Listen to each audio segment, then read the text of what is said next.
All right then. Well, unless I'm much mistaken, we should be back online and ready to go. My name is Jake, better known on the forums as How's That. With me is Nitesh, better known on the forums as Zorax. Say hello. Hello, hello. We're back.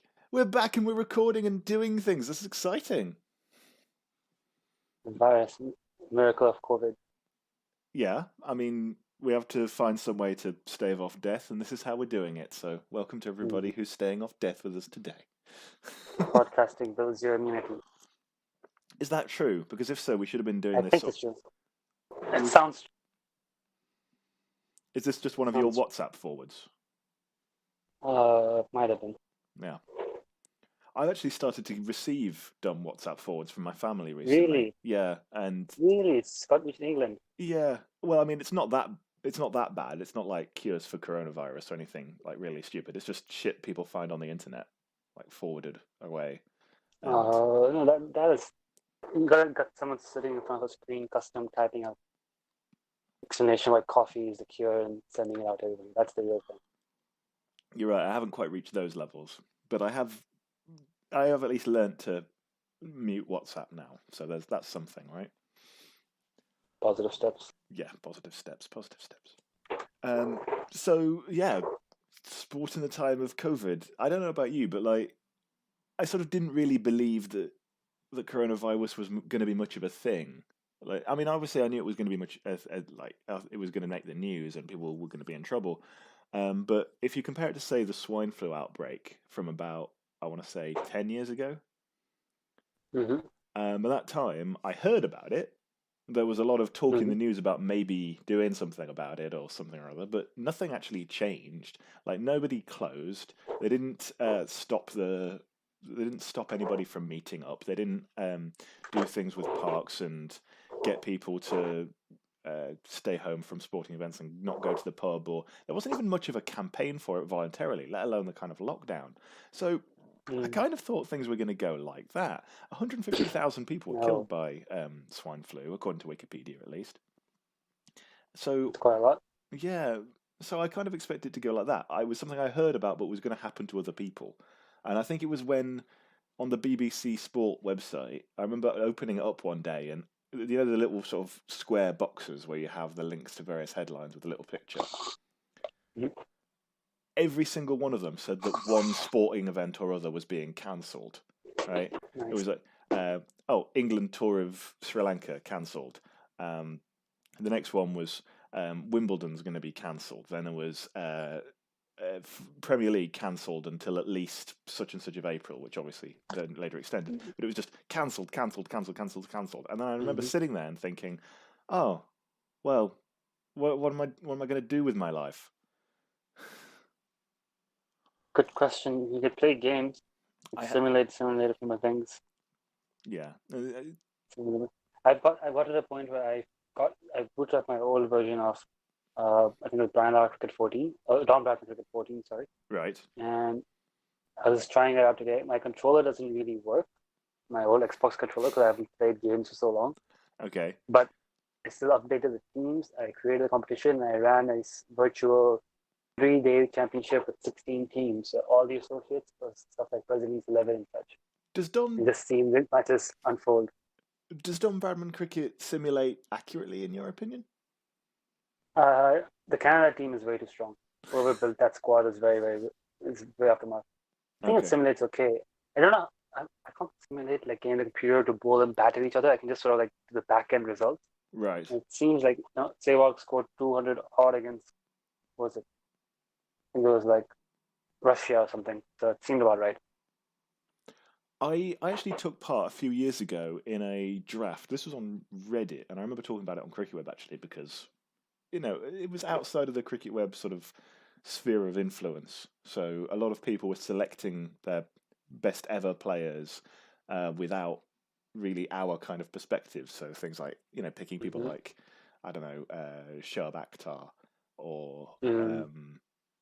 uh, um, or MS Virat Dhoni Kohli. or MS Dhoni for example in like a world all-time great test draft. It's like, yeah, okay, maybe not quite the kind of people we would normally pick. Anyway, I found that interesting. But then it came to the actual simming side of things on Don Bradman Cricket, which somebody else was running, and it just felt immediately like, oh well, it didn't matter who I picked because it was all completely out of their arse. I think the first game had Mohammed Yusuf taking 5 wickets.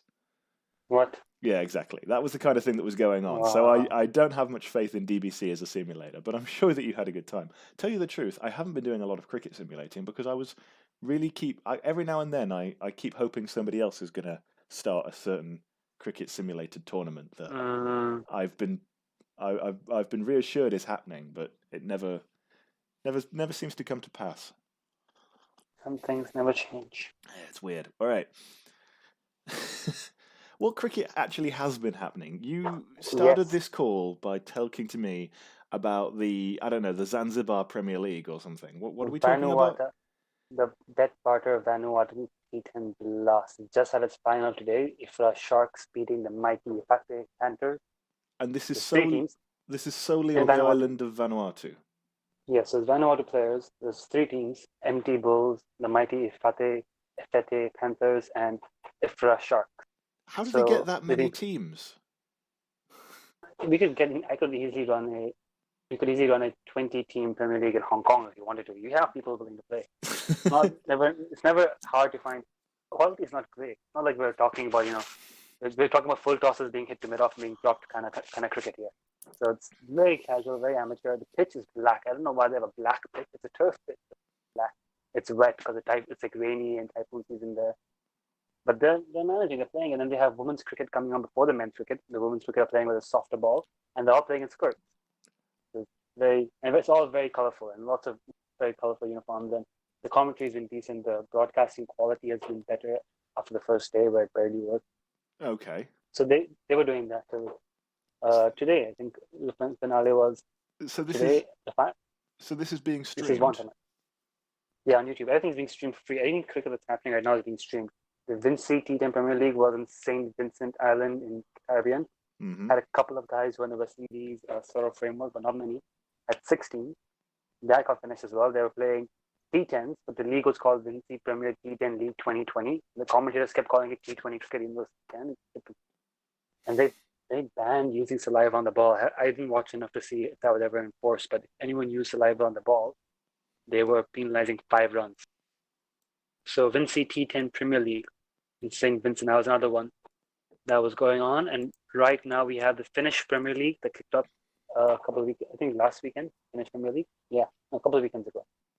So they've played a couple of rounds of cricket already. That's proper T20 cricket in Finland. That's also being streamed, if I understand correctly. Saw a bit of that. Today is supposed to start the Czech Super Series on the European Cricket Network. The Czech Republic has, I think, how many teams? 4 teams playing a sort of Super Series. 16 teams. Wow, 16 teams in 4 tournaments. The winners of each series will advance to the final day in Prague, July 11 and 12. Wow, that's being streamed. So there's a lot of cricket happening. A lot of amateur. If you miss playing cricket on the weekend with your friends and having a hit, there's a lot of equivalent standard matches. Well, today I learned.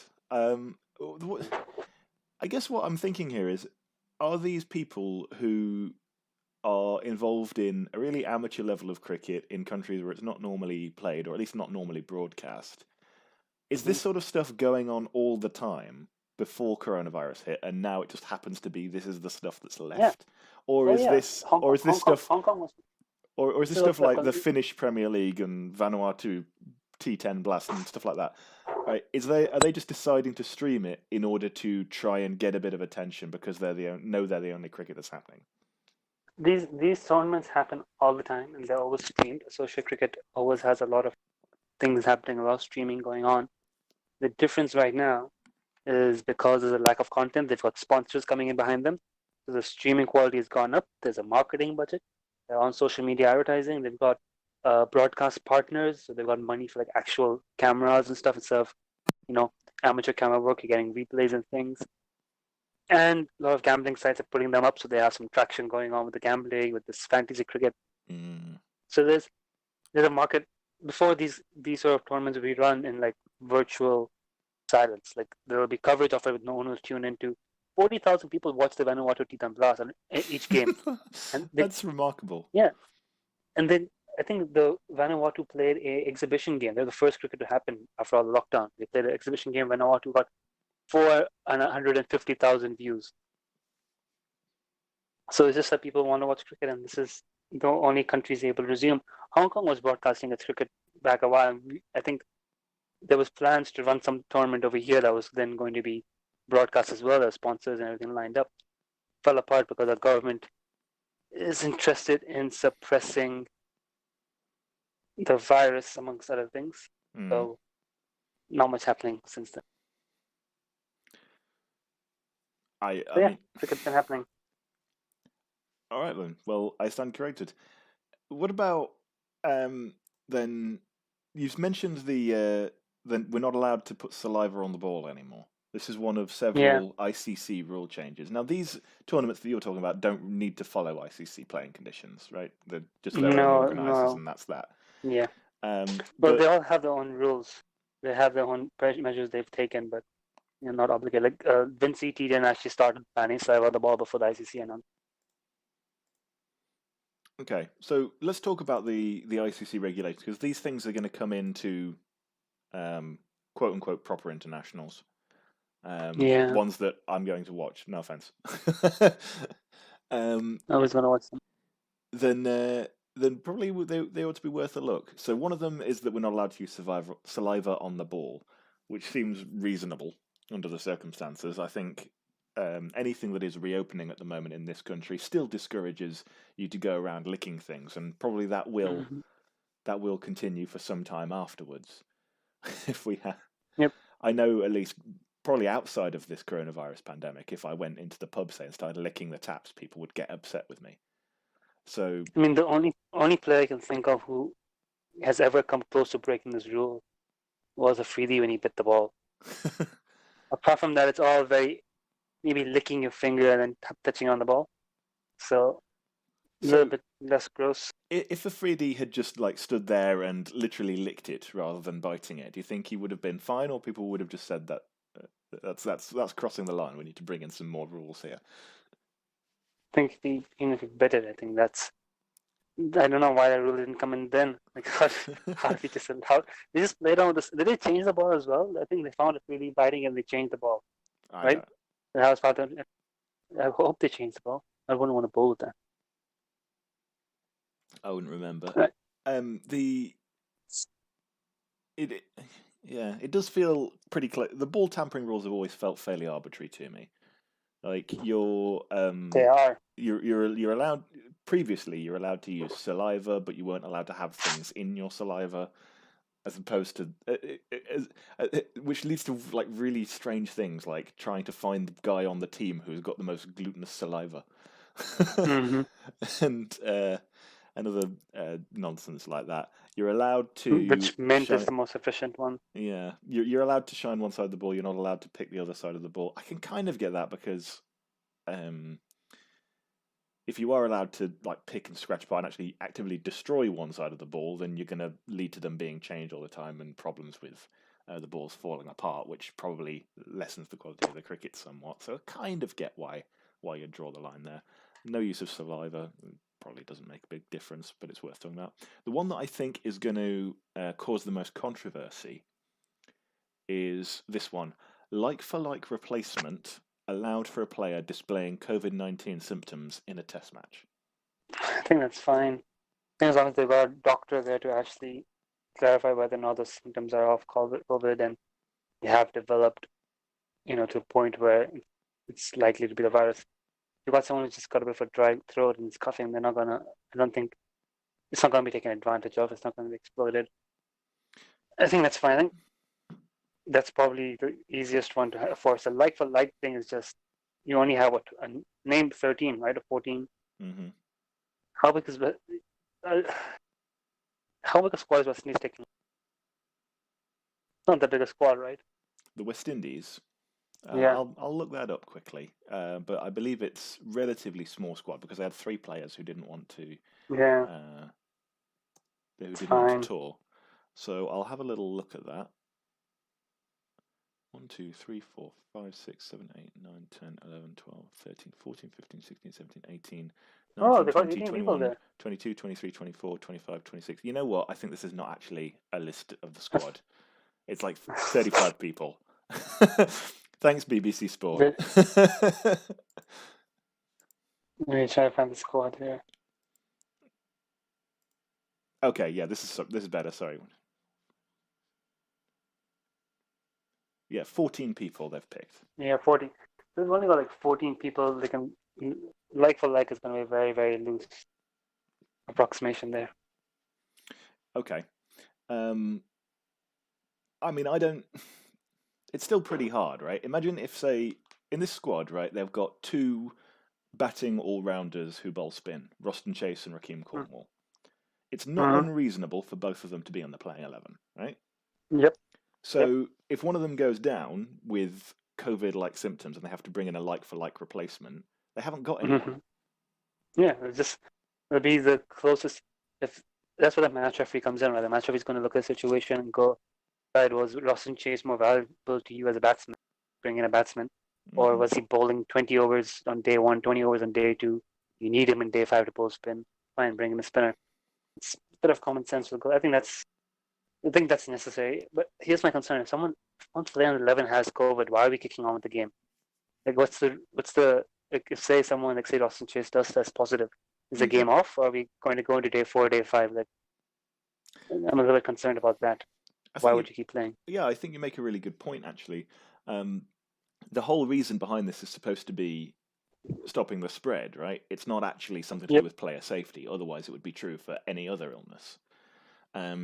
So if it's about stopping the spread, then surely as soon as somebody tests positive for COVID, you've got to say, don't spend all day in the field with them, sharing a changing room with them, sharing the showers with them. Sharing a ball. Yeah. It's not doesn't seem appropriate. And they haven't given much details on the testing requirements, which to me suggests that the ICC doesn't care if players are tested before or after the game. It's just these are conditions for the game that the boards decide their own testing protocol and standard. Yeah, I don't which know. Again, to me, is a bit I don't even know how concerning. good the testing is, really, do we? Yeah. No, well, the only comparison I have is the UFC, and the UFC's policy is fighters have to show up to the city or the state where the fight's happening. They only have 2. They have, I think, Vegas and Florida, and this new Fight Island out in Europe somewhere. So, Fight Island. No, it's Fight Island in Abu Dhabi. It's in UAE. It's near the UAE. Yeah. So they've got a Fight Island. So basically, the rule is just that you arrive 2 weeks before the fight. You get tested. You get tested every day. You get tested before the fight. You get tested after the fight. You get sent home. I'm sorry. I want to go back to Fighting Island. That's something from dystopian fiction. You know that, right? It's true. Dana White bought an island out off the coast of UAE. He didn't buy the island. He's rented out the island. The island already has basic infrastructure. They're building more infrastructure into it. They're building the gyms into it. They're building the ring, the cage, everything. They're building accommodation. And they're expecting to have fights in, I think, by next month. They'll have fighters flying out to that island, getting tested and holding so basically, if you're an American-based fighter, you fight in Vegas or Florida. If you're anywhere else in the world, they'll ship you onto that island. The island has a runway. Jesus Christ, that shouldn't be real. That should be the starting area for an RPG. That is real. That's happening. And you know what? If UFC comes out with a game, if UFC comes out with a new game, I hope they have the Fight Island as like a location where you can host fights on. Right. Okay. Anyway, sorry. Moving swiftly on. The reason why I'm a bit concerned about this being abused is because of the reputation the concussion replacements currently have in other sports. I'm particularly thinking of in rugby. Last year, or maybe it was last year, but one, I forget exactly, there was a Six Nations game between France and Wales, okay? It was going on bizarrely long, where the Welsh kept getting penalties, and in rugby, if you're getting a penalty, you can either choose to kick for the sticks for 3 points, or you can try and go for a set piece with your forwards near the near the opposition's try line, and try and go for a try, which is worth more points. Okay. And Wales were losing and needed to get a try, and because rather than trying to stop them like legally, which would obviously be risky, the French just kept fouling the set piece and bringing it down over and over again, which led to more penalties. But the only thing Wales could do was just keep the game going and try and push for another try again and again and again. It was getting really silly. After what you can do as a ref in that situation is you can yellow card the forwards who keep infringing and send them off. Mm-hmm. But what France did instead is they ended up replacing one of their prop forwards who couldn't keep the scrum up and kept infringing with one of their better prop forwards who was a specialist scrummager, Kamel Shah. And or maybe it was Cyril Beast, I forget. Anyway, the point is they had to try and make a substitution they weren't allowed to make because they'd already subbed someone off in order to try and benefit themselves in the game. Mm-hmm. And so what they did is they ended up basically pretending, whether it was the coaches who did this, whether it was the players who did this, whether it was the paid team doctor who did this, whoever it was, they basically made up a concussion on one of their forwards so as they could bring a guy back on and help them get out of this tricky situation. So it's already happening that teams are abusing this like-for-like replacement in the circumstances of special circumstances in some sports. But you see, the problem with rugby is that I would think any rugby player at any point of day has a sort of mild concussion going on just by the nature. Like, it's like when I go to the doctor to get a sick note and the doctor checks my throat and it's inflamed. Yeah, it's inflamed 24/7. I have terrible health. That's not an indication that I'm actually subpar. So for these, I think cricket's going to be quite different there in that you can't find a fudge concussion-like symptoms in Angana Herat after he's bowled 20 wicketless overs. It's just no one's going to buy that. So I think we're fine for that. I don't think it's going to happen in cricket. I also think cricket's a very different sport in that you don't have depth of talent to the extent you might have in rugby and other things where it actually can benefit you bringing someone off the bench. For most teams, you have 5 or 6 players who are necessary to your chance of victory. And the other 4 or 5 are kind of replaceable. So even if you're not really, like, could you think of an example where West Indies play the best 11 and any of the other 3 could come in and actually make an impact? Like, that would be a legitimate strategy. Yeah, I see what you're saying, because positions are so much more specialised. And there's not much depth of talent to where you could just take out a generic spinner and bring in a generic batsman. But cricket is characterised by the notion that you can have somebody stood around for 3.5 days and then come on and win you the game when their skill set is relevant. Yeah, but you're not going to be able to bring someone off the bench. Like, that's what I'm saying. You're not going to get that. It's a very, very rare scenario I can think of where you actually have any sort of benefit this way. Like, you think of an example where it's day 5 and they need a few more wickets and they don't have enough spin bowlers and then they get on their batsman to go off. But how? He's not done anything to get a concussion. It's not. I don't know. I don't see it happening. Okay. It seems very unlikely. Fair enough. Anyway, at any rate, I would like substitutions to not crawl into the game on a semi-permanent basis. Yeah, it seems like picking an 11 is so delicately balanced and a precise thing that having substitutions in there with separate roles seems like it's a direction I don't really want the game to go in. So I would like it moved back to just an 11 as soon as possible. Yeah, I mean, it's like Super Sub. It just changes the game to, like, there's now a new dynamic. So it's still the same puzzle. It's just you just shift to the goalpost a bit. Now instead of picking 11, you're picking 12 or 13. It's unnecessary. It's unnecessary to move there. And I don't think it's going to happen. Concussions and all that. CT is not an issue in cricket yet. Okay, so I think these two go together.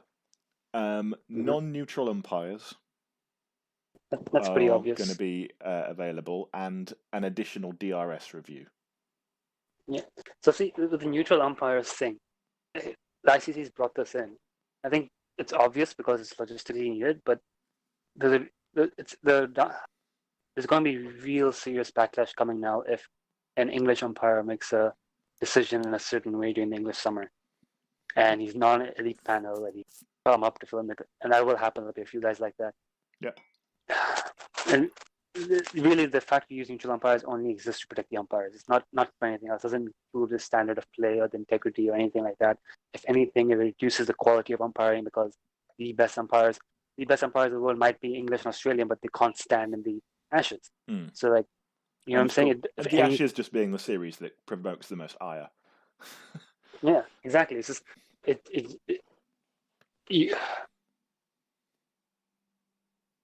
going to be it's the virus, the slow news cycle every day. There's going to be controversy every single moment of this game. And now for sure, there's going to be, I'm calling it now, if the series goes ahead, at least one scandal relating to it. Yeah. This summer, at least. I kind of feel like having a go at the umpires is just going to happen regardless, because it's something that people like to do. Like, if you think of the most casual fan possible, somebody who's seen about 4 games and kind of sort of understands the rules, but not completely, and is just watching it because it happens to be a big game that other people are talking about. And I'm talking about pretty much every sport at this point. That fan, the thing you imagine them generally saying is, that was a shit decision. Right? And that's kind of part of what we've come to expect. So while I can say that it's going to be annoying as a fan who engages in the online discourse a lot to try and combat the idea that some decisions were made with bias, when that's the first accusation out of people's heads, I think people just make that accusation anyway. And if, people are probably going to... Bias? Yeah. I haven't heard a bias accusation umpiring in a long, long time. You reckon? I've heard Steve Buckner hates Indians. That's not really a bias thing, you know what I'm saying? That's just because... That's more a conspiracy theory. Yeah, exactly. So when's the last time you heard a bias thing? Like, we haven't had non-neutral umpires in such a long time. I've heard it in club cricket, sure, but I haven't heard it anywhere else. I guess I'm thinking of things like, making hometown decisions is a pretty common accusation. That's a different sport. Yeah, it's not. That's what I'm saying. That's not an issue in cricket, and that's what it's an issue in NBA as well, right? But they say some refs tend to go in favor of their old franchises from their old home states or whatever. It's not an issue. I mean, it could be an issue in IPL, for all I know. I don't really follow IPL discourse. Okay. I'm worried about the additional review? Why not? Doesn't make a big difference. I don't think that's going to make any difference at all, really. I kind of felt during recent one-day matches, 1 review has not really felt like enough. So 1 to 2 is probably going to stick around. Depends. I think. Funnily enough, I've probably felt like in test matches, it often feels like there's too many, because you can get a lot of cases of like highlights packages, especially. It tends to look really weird on highlights packages. If you sit through a day of test cricket and there's 8 wickets that you've watched, and among that is like 4 LBW decisions that have been reviewed by the batsman, and you wait to see what's going on there, and then on top of that there's another 3 LBW decisions that have been reviewed by the bowling side, some of which are there and some which aren't, and then there's the court behinds as well. It can feel like half the time you're watching cricket, you're watching reviews when you're watching highlights, but in the standard sort of 8 hours of play where you spend half your time playing a video game and watching with one eye and the rest of it all, then the odd review doesn't make any difference at all. There's 2 problems with the reviews is the way players use it, that obviously a lot of them use it going off their ego or their heart rather than... I find that quite funny to watch, to be honest. Something to comment on. It is, but yeah, so that's one reason we get a lot of wastage of reviews, and the second reason is, in a game like Test cricket, any opportunity you can get to take a break and group together and talk, invaluable. So, that mandatory, I'm going to review it, it's last 2 overs before the new ball and the reviews get replenished. Throw up a review there, get together, have a chat, plan out strategies. I don't mind it in sort of like the flow of the game, but it's not going to change anything by adding one more. That was never the issue. Nah, it's not. If I was going to change the review system in any way significantly, I probably would change get them back at 80 overs, and probably be something like you get them back a session after your last one, or something like that. Yeah, I would probably think that as well. I'd rather be like you start off with one review, and you get 1 added for every session of play. So by the end of the last session, you can go wild, have 10 reviews, slow the game down as much as you want. Legitimize time wasting. All right, okay, you can have that opinion. I'm not going to argue it. The last point that we have to talk about here is additional logo allowed. Do you care in any way? It's a good idea, because some of them are going to use this logo to advertise the tracking apps and things like that. Others are going to use it to cover up the loss of money due to ticket sales, or they've lost a lot of local events that would have driven money, so they can generate more while on tour. So it's good. Yeah, I probably wouldn't notice an additional one logo. It's a bit like the additional one DRS thing. If there's 10 logos on the shirts and they start looking like Formula One drivers, I'm probably going to think Yeah, that looks like exactly. arse. What if cricket was played in clothes that looked like Formula One drivers? We've got the dressed up as a credit card. No. Yes. You know what the ICC should do? It would be a really good thing for like the BCCI and I everyone to get on guarantee board that the for. next thing that you say is not going to be a good idea, but carry on. Cricket Island. Cricket Island, so we can have just get an island off the coast of UAE, like the UFC did. Build a cricket ground on it. Build the training facilities, whatever, and just like fly in teams to play matches while this virus goes on. And just like keep it, have Cricket Island like the ultimate neutral home venue. Play every World Cup final at Cricket Island. Play the Ashes final decided at Cricket Island. I mean, replace the sea with desert, and Abu Dhabi is pretty much there, right? No, you can get an island off the coast of Abu Dhabi. That's what the UFC did. Right. Like a man-made island. But it's already pretty much like an island because you can't. It's really hard to get to. Yes. And Yes. nobody's really going to be turning up in the stands most of the time. So Cricket Island, UAE, it's not too far from the reality. Yep. Not a big idea except Cricket Island. All right. But yeah. So those are our thoughts on the ICC rule changes. Generally, we don't mind. Seems fine. Makes sense. I'm glad you listened to that for half an hour. Time wasting. People have time. Don't worry about it. The upcoming series that are coming up at the moment that we think are going to be going ahead. We mentioned West Indies and England. Pakistan and England is not cancelled. They are going to have to move the Pakistan series because it's set to start at the end of July when the West Indies series, according to the new schedule, is still going on. So they're going to have to come up with a new schedule for it through August. But what I like about these, the proposed schedules that we've seen so far, is that it does seem to prioritise test matches. You'd think that if they were desperate for money, they might put on like 12 ODIs or something. But it does seem to be that they're prioritising the tests, which is nice to see. But part of this is because of the deals they signed with the broadcasting companies. They have guaranteed. So there's a lot of. So in my opinion, the way they've handled rescheduling of events and tours is quite terrible. Okay. Because in my point of view is you've had everything fall apart. You've had your whole season with 2020 wrecked. Yes. Everyone should just get together and say, you know what? We're kicking forward all our schedules we have now by 1 year. Whatever was supposed to happen in April will now happen in April next year. Everything moves ahead by 1 year. Let's just get together and reschedule everything. The reason they can't do a lot of that is because they've already sold the rights to a TV broadcaster who's already paid billions of dollars for the rights to broadcast it. Yeah. And those guys are coming back and saying, look, we need content, especially at this time because we're a sports channel and our advertising revenue is driven by having sport content happening. So you have to give us this or we are not paying you what the balance is due until you deliver the product. And now every cricket board in the world has built their entire budget around broadcasting revenue, essentially through the BCCI and ICC events. And also their own local sources of revenue are gone as well because their local club cricket is shut down. Their local funding and sponsorship might be drying up because the government is redirecting resources. So it's just, end of the day, they just need money in the short term and they need content for the broadcast. In my opinion, the easiest way to have gone about this is sit down with the broadcaster and say we can plan a new tournament, a new one-day series, as you described, a T20 series, plan something interim, run it, but not wreck our international schedule. But there isn't that sense of goodwill and long-term thinking amongst the cricket boards and ICC. They can't get together and work on this. Everyone's just looking out for their own. India is just looking out for their own ability to run the IPL no matter what. ICC is trying to fight back and say we need the T20 World Cup running no matter what. England is saying we need a summer running no matter what. So instead of putting things aside, they're choosing what to dispose and what to proceed with. So the T20s and ODIs, because it takes us a short amount of time, you can jam pack those later on when things clear up. So you want to eventually have a situation where all these marquee events are going ahead as planned. All the small events in between have been scrapped because they can't run it and make money off it yet, or it's just not worth the effort. And then next year and the year after that, those marquee events are going to stay as is, and all these little events will be jam-packed and crammed in between. So you're going to get so much meaningless cricket, so much cricket no one's going to watch. You're going to get player injuries. You're going to get more and more players just getting international debuts to fill gaps.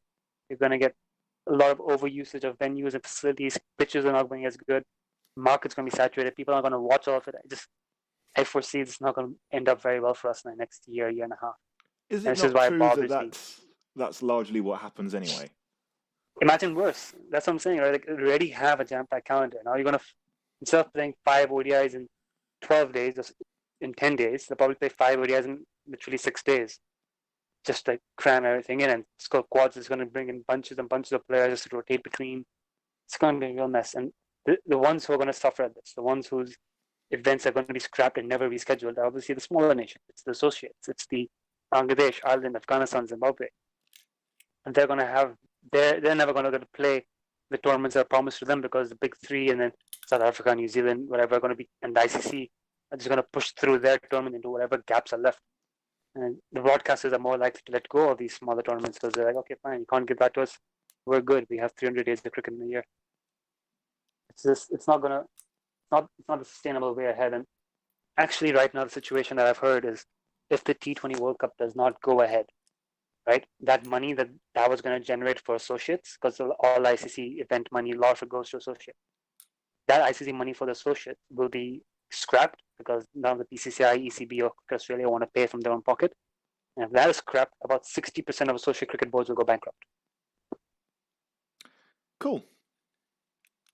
Yeah. Okay. So that's basically why my take on it. There's a reason they're going ahead with the tests because you can't squeeze that in later at the back end. You might as well do it now because you've booked the ground and in 5 days you've got everybody in. I'm looking forward to watching some test matches in England next month. I don't know about you. Okay. That's kind of all I wanted to say. Sorry, I'm a little bit too close to this issue, I suppose. One thing, it looks like, speaking of, smaller nations and Ireland, Afghanistan, and such, one of the things that I've seen on the schedule for this year, one of the very few things I've seen on the schedule for this year is Ireland playing 3 ODIs instead of their normal 1 in September in England. Good. I wouldn't point the finger at big boards for consistently not being able to not lending any business to smaller boards. I don't really think that's the sole way around it, but it is true that the ICC, as we've discussed before, does not really exist. It's just a collection of individual national teams who look out for their own interests, because the ICC doesn't actually exist.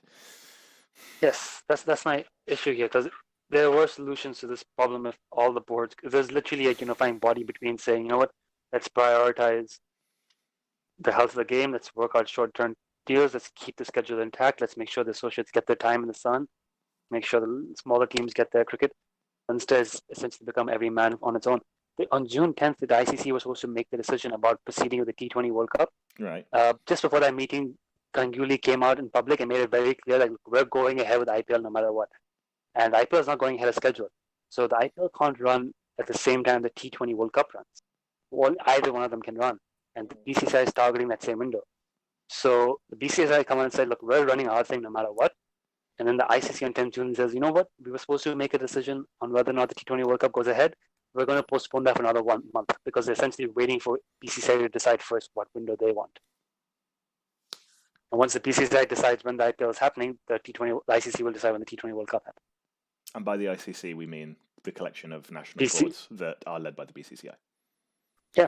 Yeah. Okay. So it's frustrating. So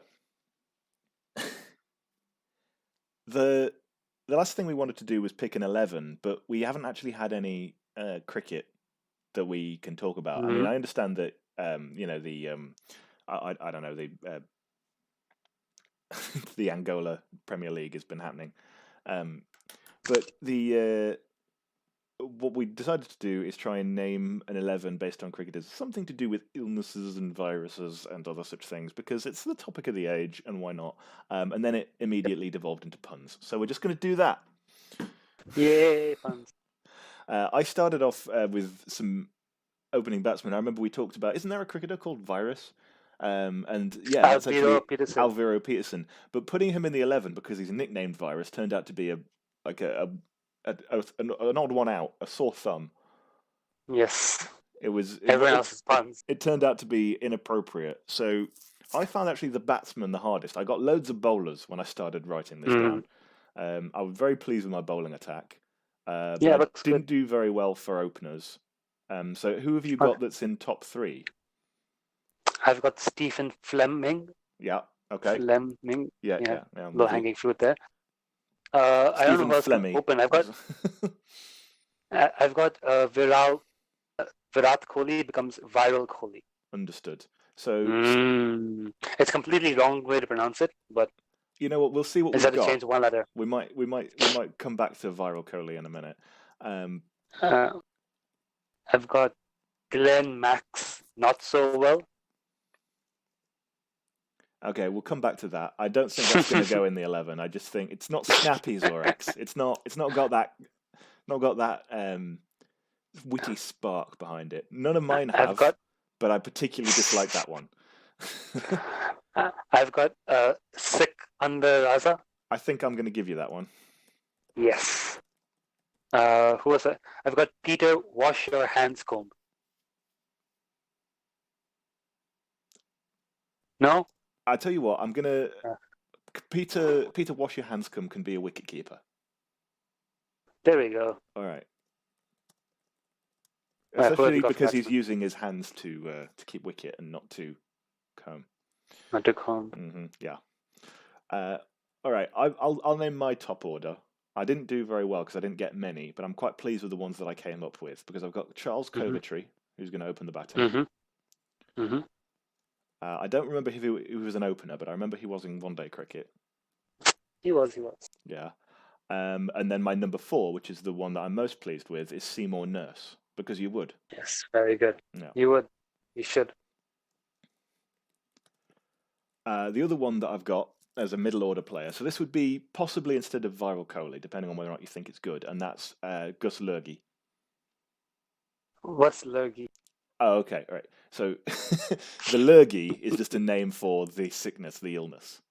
Like I've got the dreaded lurgy is what you say if you've been sick, you're taking a sick day because I've got the lurgy.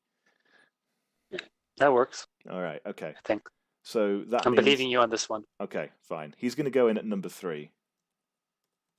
Okay, how about the other one, Greg Fluitt?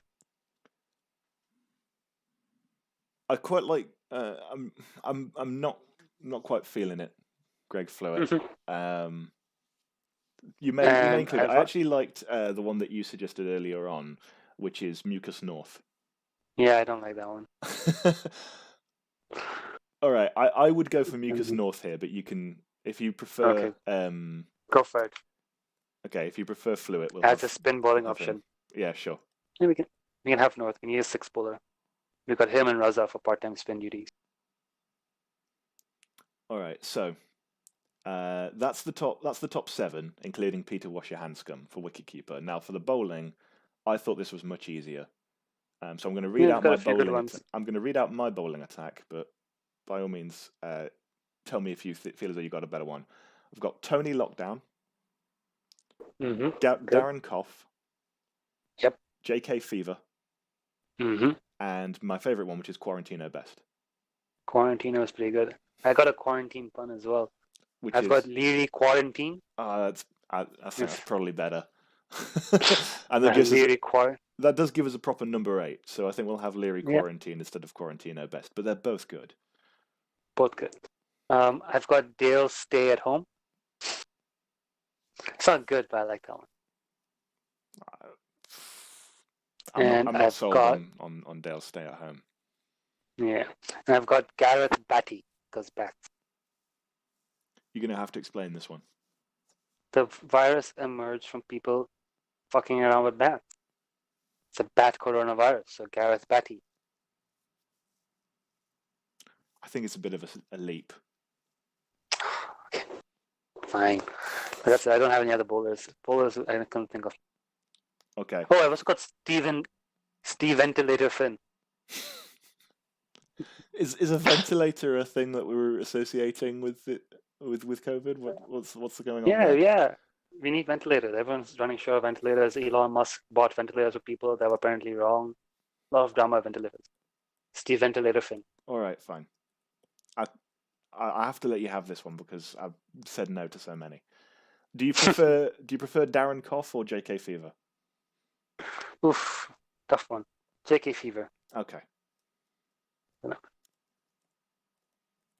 So our 11 at the moment is Stephen Fleming, Charles Coventry, Gus Lurgy, Seymour Nurse, Sikandar Raza, Mucus North, Peter Washer-Hanscom, Leary Quarantine, Tony Lockdown, J.K. Fever, and Steve Ventilator Finn.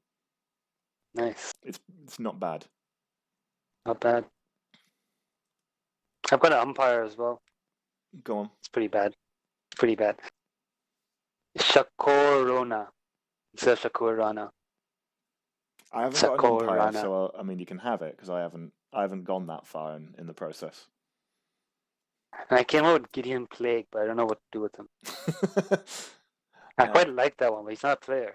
Well, we'll get him to write a book about the eventual series. The COVID-19 cricket book. Indeed. And I'm still getting a bit fed up about the fact that it's always called COVID-19 as well. It's clearly COVID-20. Why? No, you know why it's called 19? Because it emerged in December 2019, I know, but yes. Do we name things after things that where they technically started, or do we name things after the things they actually impact and affect? That's all I'm saying. I mean, if we're going that way, it should be called the Wuhan virus. Or like the Chinese coronavirus.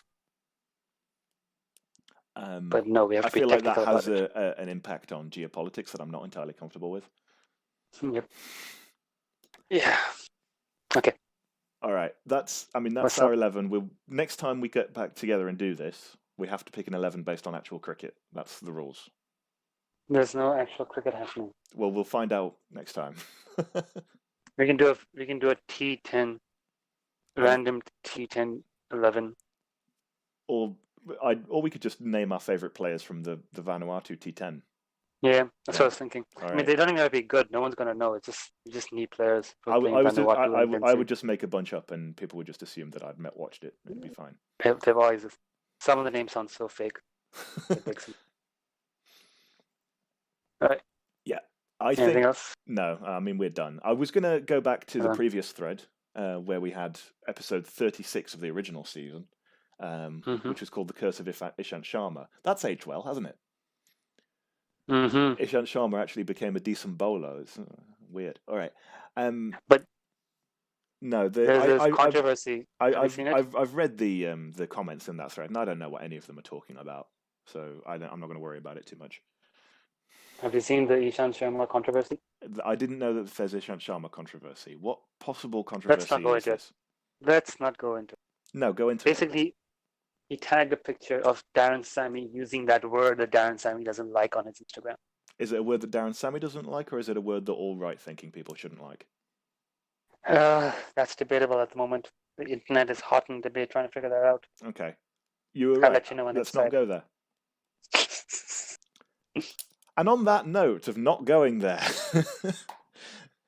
thank you very much for listening to this new episode of the Cricket Web podcast, which doesn't have any music, unfortunately, but I'm still working on that. As we go through the years and through the ages and possibly even into the realms of technical competence, we look forward to doing something like that in the near future. But for now, I'm just going to say thank you for listening, and it's goodbye from me. Bye-bye. Au revoir.